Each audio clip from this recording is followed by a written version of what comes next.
La sala quedó en absoluto silencio en cuanto crucé la puerta. No fue ese tipo de silencio cortés. Fue un vacío helado, como si alguien hubiera arrancado el aire de los pulmones de todos al mismo tiempo. Mi madre se congeló a mitad de una carcajada, con la copa de cava temblando entre sus dedos. Mi hermano me miró fijamente como si acabara de ver un fantasma, y, de algún modo, lo había hecho. La reunión familiar de los del río no estaba pensada para incluirme. De hecho, nadie creía que yo siguiera con vida. Di un paso hacia adelante. Los tacones, que no me había puesto en meses, resonaron con fuerza sobre el parqué, como un disparo. Los ojos de tía Carmen se agrandaron, no por miedo, sino por reconocimiento. Ella lo sabía, siempre lo había sabido. No dije nada, aún no. Los dejé mirarme. Dejé que las preguntas no dichas llenaran el aire como humo denso. ¿Dónde ha estado? ¿Cómo es posible que esté viva? ¿Por qué ha venido? Y entonces lo vi a él, mi padre, inmóvil, en silencio. La mandíbula tan apretada que creí que se le iba a fracturar. Ni siquiera pestañeaba. Finalmente, fue mi madre quien rompió el silencio. Su voz sonó quebrada, delgada, clara. Lo dijo como una súplica, como si pronunciar mi nombre pudiera borrar todo lo que habían hecho. Incliné la cabeza, dejando que el momento se estirara, incómodo, tenso. Y entonces sonreí. Y lo solté, alto, para que todos pudieran oírlo. Les dijiste que me había escapado. El aire se cortó. Un suspiro colectivo recorrió la sala como una ola. En algún rincón se rompió una copa. Un bebé empezó a llorar. Miré los rostros que durante años fingieron que yo nunca había existido. Y dejé que la verdad emergiera, quemándome la garganta como fuego. ¿Queréis saber lo que ocurrió de verdad? Os lo voy a contar. Me llamo Clara del Río. Y lo recuerdo todo. Mucho antes del silencio, antes del cristal roto y de las lágrimas fingidas, estaba la cocina. La nuestra siempre olía a limpiador de limón y ansiedad. Cada domingo por la mañana mi madre repasaba la encimera 3 veces, murmurando algo sobre la imagen, como si alguien fuera a venir a inspeccionarnos. Pero nadie venía. Tenía una voz que podía cortar el alma, áspera, mordaz, siempre al borde de algo cruel. Eres una desagradecida, Clara. ¿Alguna vez piensas en lo mucho que trabajo? Me decía mi madre, pero daba igual. Si ponía la mesa o si respiraba demasiado fuerte, yo siempre era demasiado. Y, al mismo tiempo, nunca lo suficiente. Mi padre, siempre escondido detrás del periódico. No sé si leía de verdad o si simplemente lo usaba como escudo, como excusa para no vernos. Y luego estaba Álvaro, mi hermano mayor. El brillante. Capitán del equipo, matrícula de honor, el hijo ejemplar. Nunca lo castigaron. Jamás. Yo llegaba 10 minutos tarde a casa y ya era un problema. Álvaro estrellaba el coche de papá contra un buzón y mamá le hacía magdalenas, diciendo que era parte del aprendizaje. No estaba enfadada entonces. No de verdad. Solo agotada. A los 19, yo ya había empezado un ciclo formativo superior y trabajaba por las noches en un bar de carretera, cerca de la salida de la A42. Mis turnos terminaban a las 2 de la madrugada. Volvía a casa hecha polvo, y aún así me reñían si me olvidaba de limpiar las suelas antes de entrar. Aquella noche. Todo empezó con unas tostadas quemadas, y acabó con una bofetada. «No vas a arruinar tu vida haciendo de camarera», gritó mi madre. Duro, frío, cruel. Recuerdo que me temblaban las manos cuando agarré la chaqueta. La luz del porche parpadeaba detrás de mí mientras salía a la oscuridad. Solo unas calles para despejar la cabeza, me dije. Respira. Solo respira. El aire estaba helado. Exhalaba nubes de vapor mientras caminaba. Las calles, vacías. Las farolas zumbaban en silencio. Pero dentro de mi cabeza, los pensamientos rugían, estallaban contra mi cráneo. No sabía que esa sería la última vez que vería mi casa en casi un año. No sabía que alguien a quien amaba iría al volante, y, desde luego, no sabía que todos fingirían que yo no iba a volver nunca.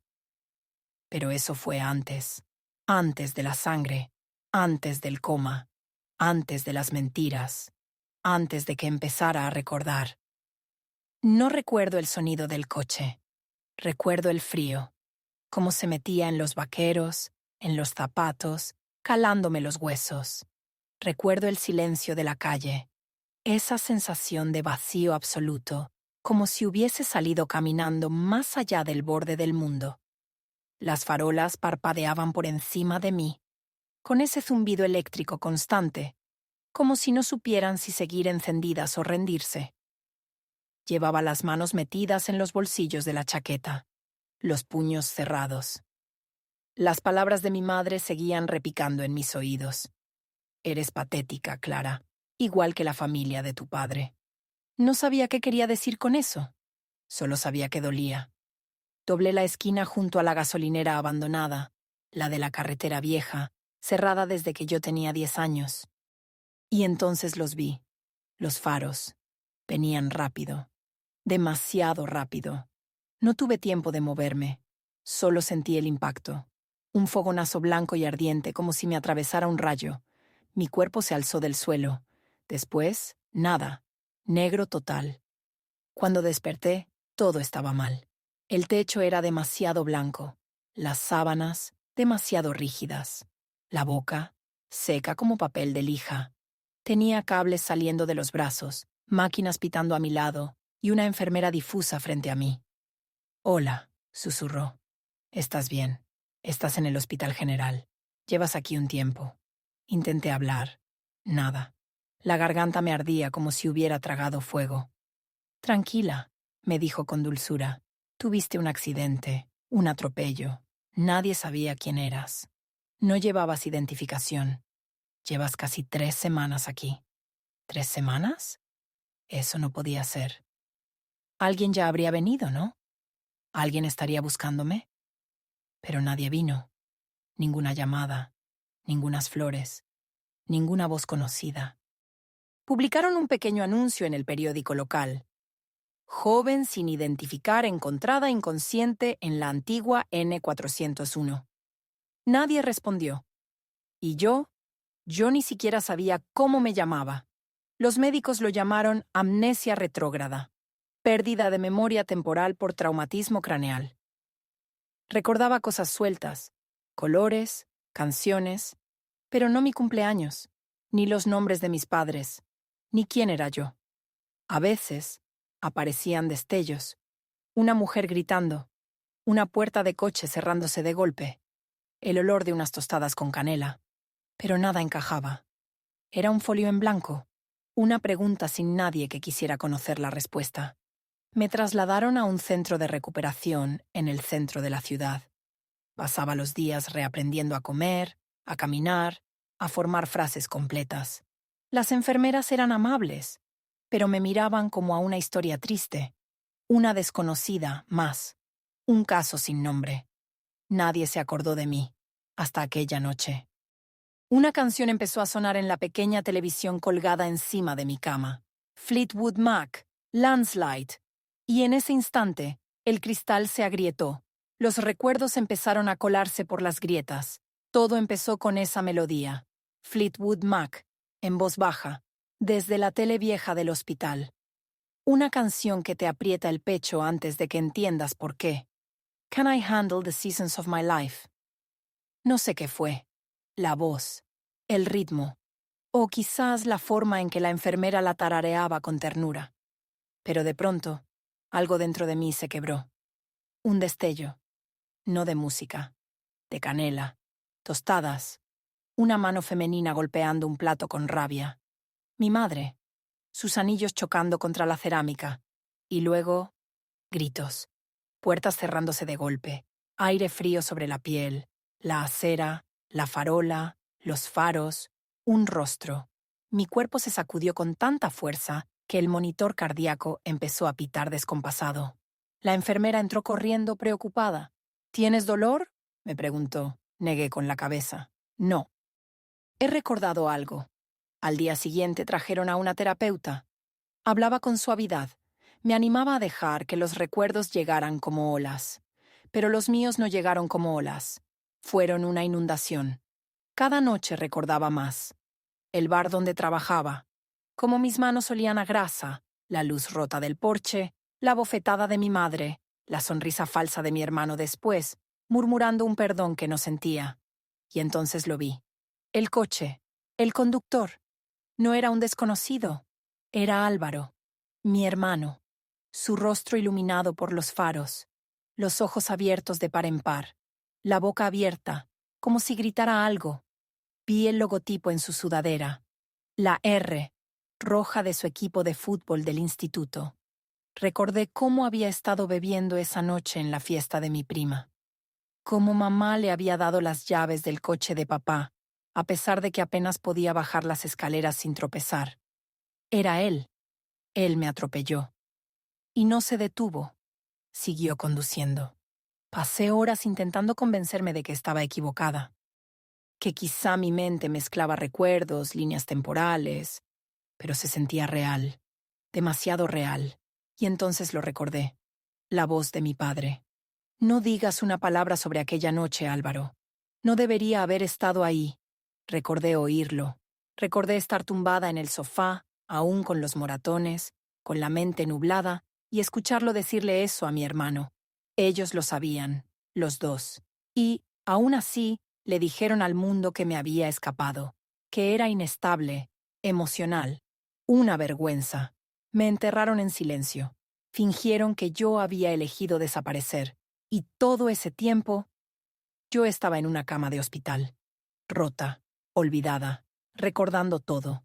Aquella noche, me senté en la cama, mirando por la ventana, y supe que no iba a limitarme a sobrevivir, iba a volver, no en silencio, no con delicadeza, y desde luego, no con perdón. Desde el hospital hicieron un último intento de contactar con mi familia. Había pasado casi un mes. Ya podía caminar sola, comer por mi cuenta y decir mi nombre completo sin olvidarlo a mitad de camino. Clara del Río, 19 años, hija, hermana, no un fantasma. La trabajadora social llamó al número que figuraba como contacto de emergencia, respondió mi madre.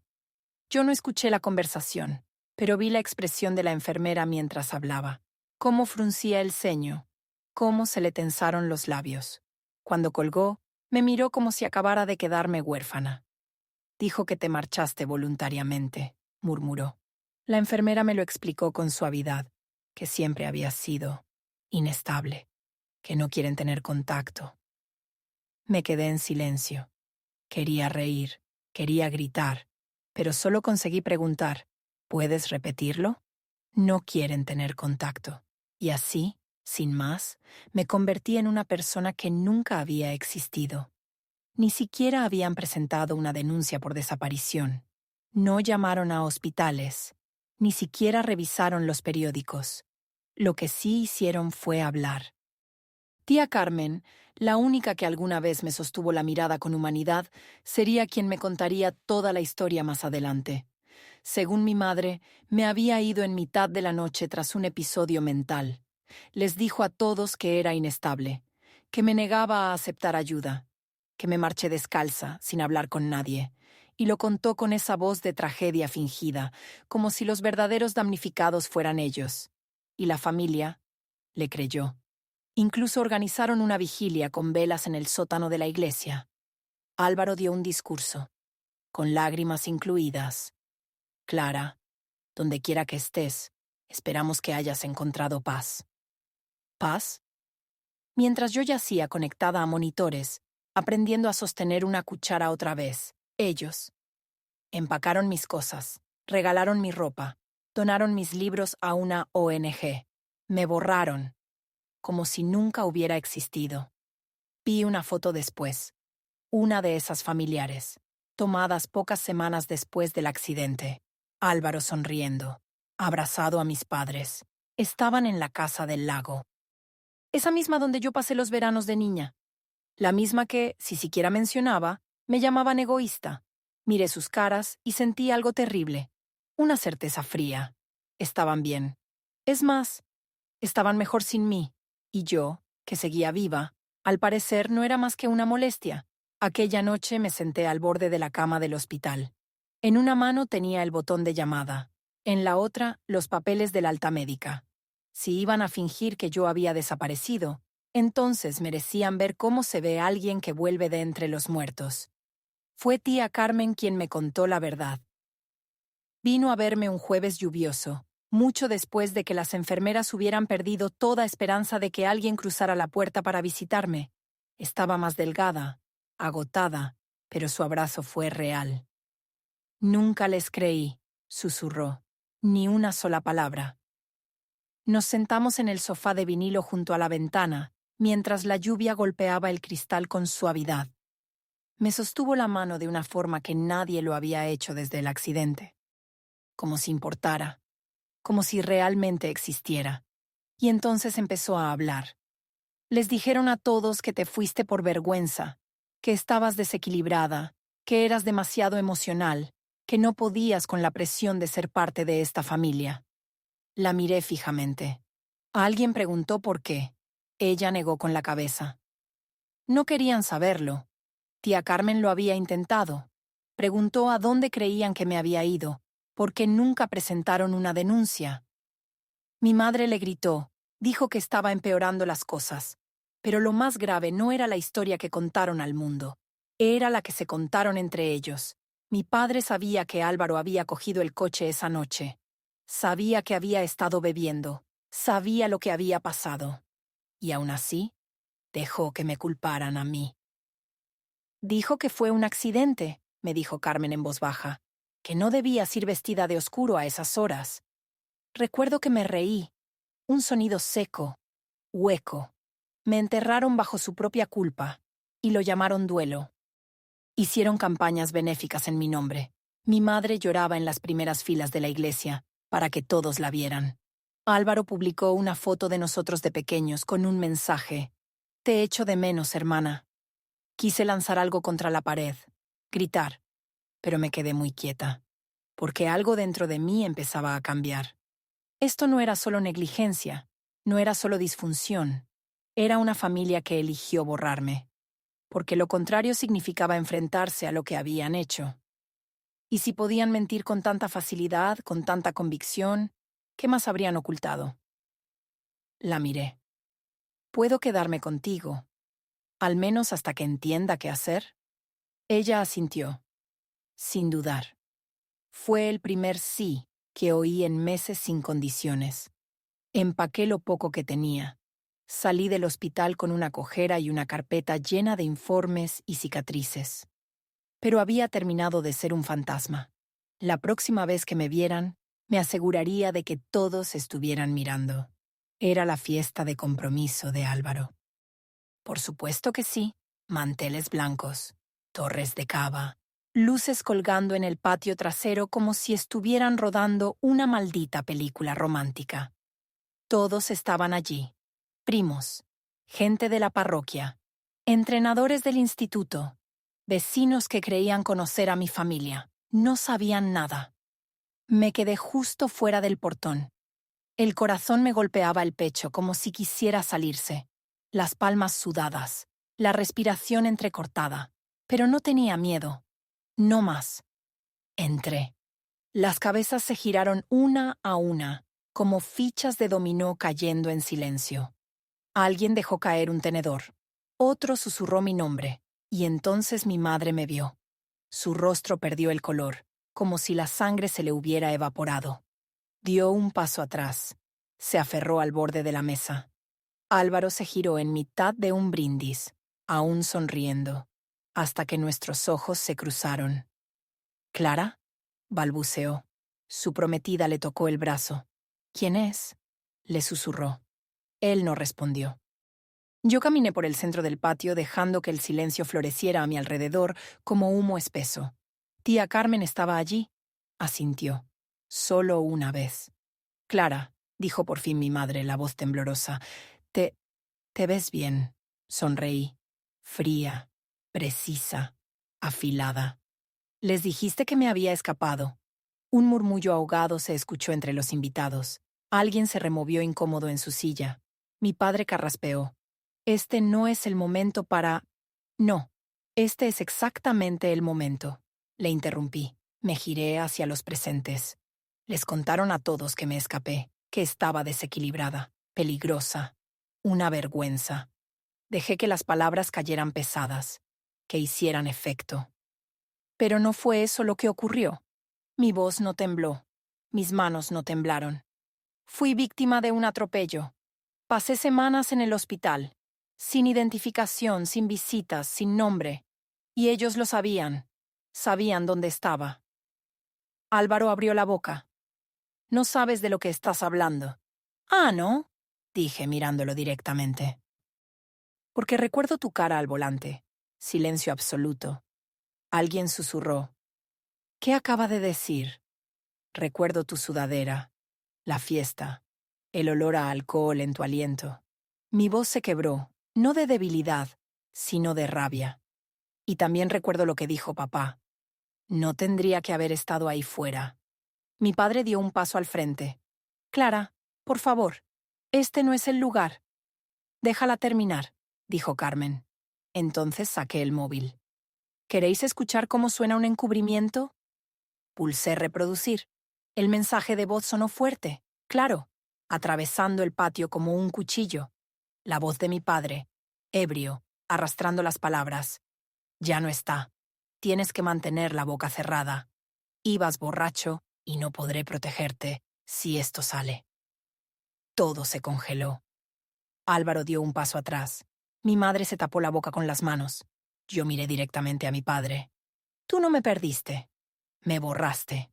Y luego, al resto. Esta es la familia que lloró por una hija a la que decidieron olvidar. Salí por donde había entrado, sola. Pero esta vez no en silencio. Esta vez me oyeron todos. Dicen que los secretos se pudren desde dentro. Resulta que las reputaciones también. A la mañana siguiente, el audio ya había sido reenviado, compartido, grabado en pantalla. Una amiga de la iglesia se lo mandó a su club de lectura. Una exprofesora lo envió al consejo escolar. No tardó mucho. El trabajo de Álvaro como entrenador asistente desapareció. Al parecer, los padres no quieren que quien entrena a sus hijos sea un conductor ebrio involucrado en un atropello. Y menos aún cuando la víctima era su propia hermana. El colegio intentó taparlo discretamente, pero alguien filtró el mensaje. La prensa local lo recogió. Titular. Una familia encubrió un atropello que involucraba a una menor desaparecida. Mi padre fue citado a declarar. Obstrucción. Negligencia. Manipulación de pruebas. Se buscó abogado, por supuesto. Pero no puedes poner los puntos sobre las íes cuando la casa ya está en llamas. ¿Y mi madre? Se desmoronó. Intentó organizar otra vigilia. Esta vez, por la sanación. Nadie vino. Los vecinos dejaron de saludar. La gente de la parroquia dejó de devolverle las llamadas. ¿Y Álvaro? Me llamó una vez.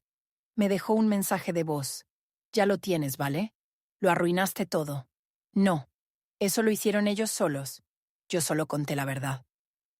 Una semana después, recibí una carta por correo. Sin remitente. Solo mi nombre, escrito con una letra rígida y nerviosa. Dentro había un cheque, grande, y una sola frase escrita en un trozo de hoja arrancada de una libreta. Debí haberte protegido. ¿Papá? No cobré el cheque. Enmarqué la nota. No porque significara algo, sino porque era una prueba. Una prueba de que incluso los cobardes saben cuándo han perdido. La verdad no solo los rompió, los vació por dentro. No necesitaba venganza, ni un juicio. Solo necesitaba que el silencio terminara.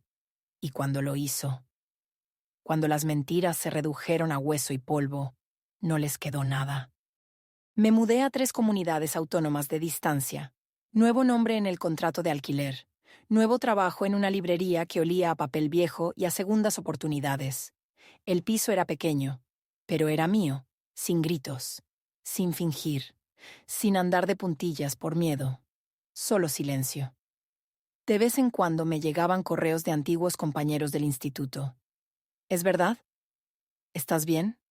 Nunca respondí, porque esta parte de mi vida, el después, ya no les pertenecía.